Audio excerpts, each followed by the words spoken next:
Comment espionner les desks de trading? Bonjour, c'est Cédric, membre fondateur du Capitalist Club. Comment utiliser les desks de trading pour gagner de l'argent en day trading et en scalping? Avant tout, nous allons voir qu'est-ce qu'un desk de trading. Les gérants des fonds d'investissement ont souvent un grand nombre de titres à vendre ou acheter sur un marché. Et souvent, ça représente un volume supérieur au volume de transactions sur une journée. Donc par exemple, s'ils vendaient d'un coup tous les titres qu'ils voulaient vendre, ils feraient s'effondrer les cours, il y aurait une panique sur ce cours-là, et ils perdraient beaucoup d'argent parce que le cours arrêterait pas de s'effondrer, ils pourraient pas vendre au prix du marché. Et s'ils achèteraient, c'est pareil, s'ils achèteraient en masse, il y aurait plus assez de vendeurs et les cours montent. Donc pour éviter ça, il faut qu'ils achètent ou qu'ils vendent de façon très ponctuelle avec des petits coups tout au long de la journée. Alors pour faire ça, ils externalisent cette tâche à un desk de trading. Ces desks de trading ont souvent des ordinateurs, des algorithmes de trading qui sont chargés de vendre tout au long de la journée de façon intelligente ces titres et de ne pas se faire remarquer par les traders. Parce que si les traders commencent à voir qu'un gros fonds d'investissement veut acheter tel ou tel titre, ils vont suivre le mouvement et essayer de gagner de l'argent sur cette information-là.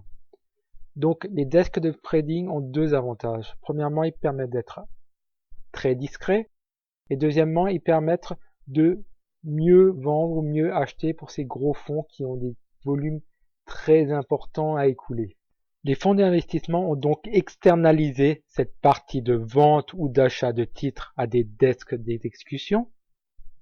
Et pour voir si le desk il est bon ou pas, il se base sur le VWAP.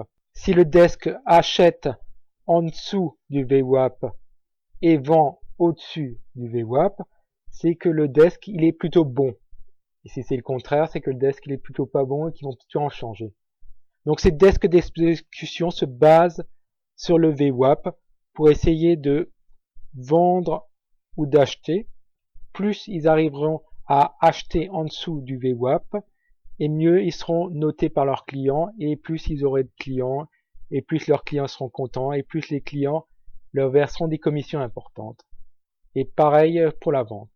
Donc le VWAP est très important pour les fonds, et donc pour les desks d'exécution, et donc pour les algorithmes de trading de ces desks. Avant de revenir sur le VWAP, qu'est-ce que c'est le VWAP, comment ça fonctionne, pourquoi les desks d'exécution et ces fonds utilisent le VWAP et pas les moyennes mobiles et pas les bandes de Bollinger, etc. Avant ça, je vous invite à cliquer sur le bouton s'abonner. Ça vous permettra de souscrire à la chaîne YouTube et de ne plus manquer aucune vidéo sur le trading et le day trading et à la fois d'appartenir à un club de traders, d'investisseurs et d'entrepreneurs. C'est le petit bouton s'abonner en bas et vous aurez d'autres vidéos, d'autres aventures dans les jours à venir sur ce monde impitoyable du trading. Alors le VWAP, c'est le Volume Weighted Average Price. C'est le prix pondéré par le volume. C'est une estimation du prix où il y a le plus de volume. Donc c'est en fait une zone de consensus, ce VWAP, ça montre la zone de consensus entre les acheteurs et les vendeurs. Bref, c'est le prix où il y a la majorité des acheteurs et des vendeurs qui te disent que c'est un bon prix d'achat ou un bon prix de vente. C'est là où il y a le maximum de deals. Alors déjà, ça a deux avantages. Ça utilise deux éléments majeurs, les prix et les volumes. Alors que par exemple, les moyennes mobiles ne représentent que les prix. Donc le problème avec une moyenne mobile, si un titre est échangé par exemple à 15 € et qu'il y a un seul titre qui est changé à 15 €, sera la même pondération dans la moyenne mobile que s'il y avait 1 million de titres qui étaient échangés à 15 €. Donc ça montre beaucoup plus la réalité des marchés financiers. Les marchés financiers, c'est d'essayer de vendre ou d'acheter des titres, donc des volumes, par rapport à un prix donné. Trouver la zone où il y a la majorité des transactions qui se font, c'est l'élément apporté par le VWAP. Donc comme on l'a vu, c'est surtout intéressant pour les desks de trading parce qu'ils sont évalués par leurs clients sur leur qualité à acheter ou à vendre en dessous ou au-dessus de cette espèce de consensus des marchés boursiers qui se font. Donc si ils achètent en dessous du consensus, ça veut dire qu'ils achètent mieux. S'ils vendent au-dessus du consensus, ça veut dire qu'ils vendent mieux. Ce n'est pas des consensus des analystes, c'est les vrais consensus qui se font sur le marché avec des vrais volumes qui s'échangent. On va aller plus en détail, plus dans la technique du VWAP. Le VWAP se représente sur les graphiques des cours boursiers comme une moyenne mobile.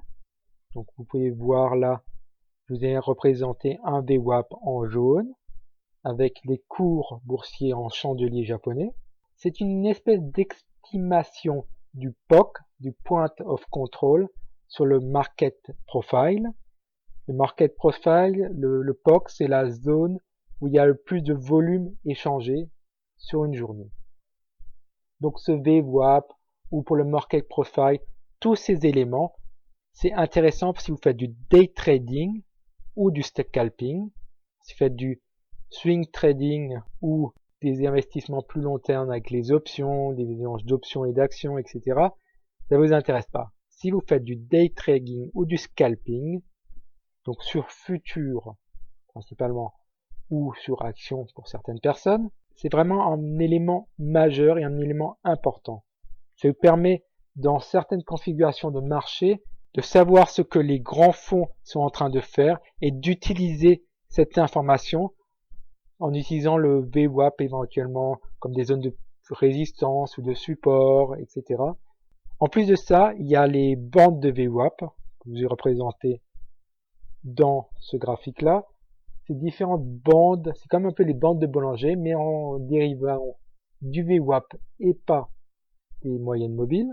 Alors ces bandes de VWAP et ce VWAP peuvent s'utiliser de différentes manières. Donc je vous ai rajouté une petite fixation, vous pouvez cliquer sur le i comme info, et vous aurez à la fois comment utiliser le VWAP et deux stratégies à appliquer sur votre day trading avec le VWAP et les bandes de VWAP. Vous cliquez sur le petit i comme info, et si vous voyez pas de i comme info, c'est sous la vidéo, il y a un petit lien qui vous ramènera vers cette fiche action. Vous aurez en même temps accès à d'autres fiches actions sur le trading, le day trading, mais également le trading sur options classiques et l'investissement sur action. Je vous retrouve tout de suite derrière ce lien.